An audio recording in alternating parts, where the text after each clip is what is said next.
Shadow clone. Shadow clone. Shadow clone, baby. Shadow clone. It's shadow clone jutsu. Shadow clone. Okay. Shadow clone. You guys don't see me? Shadow clone. Shadow clone. Shadow clone. Hey guys, guess what? Shadow clone. If you're a Naruto fan, then you understand exactly what just happened in that last clip and exactly why I'm making this build the way I'm making it.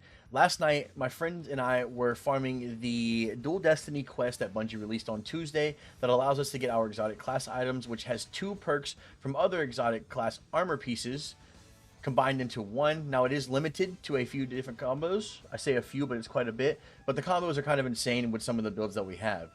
This build I figured out last night because of a crazy combo that I got on my Hunter's class item, and I think you guys are gonna like. I kid you not, when I got the roll on this class item last night, and I was playing around with some of the abilities that we have for the Hunter, the first thing my friend and I thought was, it's Shadow Clone Jutsu, it's the Naruto build. So let's go ahead and break it down, all right? First things first, I'm gonna talk about the combination that I got on my Hunter's class item last night, my exotic class item, and that is going to be the Spirit of the Assassin. Finishers, empowered melee, final blows, grant invisibility. So every single time that we're punching anything and getting a kill, no matter what, we are going to go invis on every single one. The next perk that I got on my exotic class item is going to be Spirit of the Liar, which is just Liar's Handshake. Basically, dealing damage with any of our melee or taking melee damage will allow us to follow up with a really strong arc counter punch.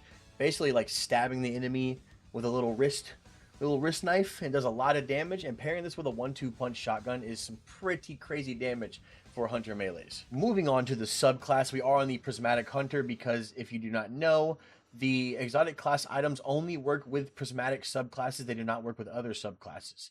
As far as supers go, what I would recommend you use is one of 2. Either Golden Gun or Tether. Personally, I think those are the best 2 options that the Prismatic has. While the other supers are really, really nice, these 2 are both a balance of either high damage or high support. Moving on to the aspects in this build, the first aspect we're going to be looking at is going to be the Winter's Shroud stasis aspect. What this does is basically every time we dodge, we're going to be slowing enemies, and if we dodge twice near the same enemies, we are going to freeze them.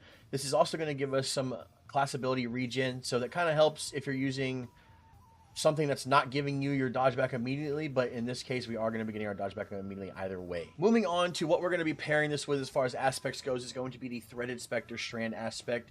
What this aspect does is every time that we dodge, we're going to be laying down a decoy for the enemies to shoot at, and since we're going invisible, they're not going to be worried about us, they're going to be worried about our decoy, and we can stay invisible as long as we want until our timer runs out. During this time, the enemies are going to be shooting at your decoy. Eventually, they will break it, spawning threadlings, which is going to do even more damage and clear more ads. And you can do this over and over and over again. This is what makes the build the Naruto build. We're literally creating shadow clones of ourselves and then going invisible, so the enemy doesn't even know who's what or which is who. Now that you know which aspects you need to use to make this Naruto shadow clone jutsu build, we are now going to talk about the fragments. The first fragment I'm going to talk about, now I'm going to do some left to right on the list that I have on my subclass, but the first one is going to be the Facet of Protection.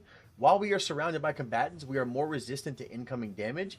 Also, while Transcendent, this is increased, so we take even less damage while Transcendent. And since we're doing a melee build, we're going to be around combatants all the time, so we will always have a damage reduction no matter what, as long as there are combatants near us or enemies around us in general. The next one we're going to have on the list is going to be the Facet of Courage. What this one does is when we darkness debuff any enemy, which is going to be the slow from our dodge with Winter's Shroud, our Arc, Solar, and Void abilities are going to do more damage to these slowed or frozen enemies, so our punches are going to do even more stacked on top of what we're already doing. And since our cloak has the Spirit of the Liar on it, our Liar's Handshake is going to be doing even more damage than it already does, which is already an insane amount of damage. But since we're using Courage, it's going to boost that even farther and make your melees just insane. The next fragment is probably my favorite out of all the fragments because all my builds and all my characters have been revolving around stasis. I don't know why, but the Prismatic stasis is just really, really good in my opinion. But that fragment is going to be the Facet of Ruin, which increases the size and damage of our stasis burst. So when we freeze enemies and we melee them, we're going to be able to damage and or kill even more enemies around them that may not even be affected by the stasis at all. On top of that, it also increases the area effect of solar ignition. So if you're using anything solar that causes ignitions, for example, one role I'm going for on the Hunters is Caliban's Hand and Liars. The Calamans and Liars is going to be crazy because you can do a lot of melee damage and cause a lot of ignitions while freezing things at the same time. So Facet of Ruin is going to be huge on that build as well. Moving on, we have the Facet of Sacrifice. This is basically going to give us bonus Darkness Transcendent energy anytime we have an Arc Solar or Void buff and we get ability Final Blows. Since we're going to be punching all the time, this is going to build up our Darkness energy pretty quick, and we're going to get amplified because we're using an Arc melee. So this is going to be really, really nice to just build into a lot of Transcendent energy and constantly have your Transcendence up and ready to go whenever you need it. The next fragment you are going to want to run, but this is completely optional, so change it if you would like, is going to be the Facet of Purpose. Basically, anytime you pick up an orb, depending on what super you have, you will get either Amplification, Restoration, Frost Armor, Woven Mail, or an Overshield. So, for example, if you're on Golden Gun, you'll get Restoration every time you pick up an orb. If you are on Tether, you'll get a little bit of an Overshield, and then etc., how it keeps going with each super. And last but not least, this last one, you are free to change it however you would like. This is just how I like to build it because of ability uptimes. The last one is going to be Facet of Devotion. Basically, defeating targets afflicted with stasis or strain is going to give us extra light energy back for our Transcendence. So this build that I have on is really building into my Transcendence, both dark and light energy, by simply just meleeing and dodging, which will then give me the option to have Transcendence up more often, and I can use it whenever I want.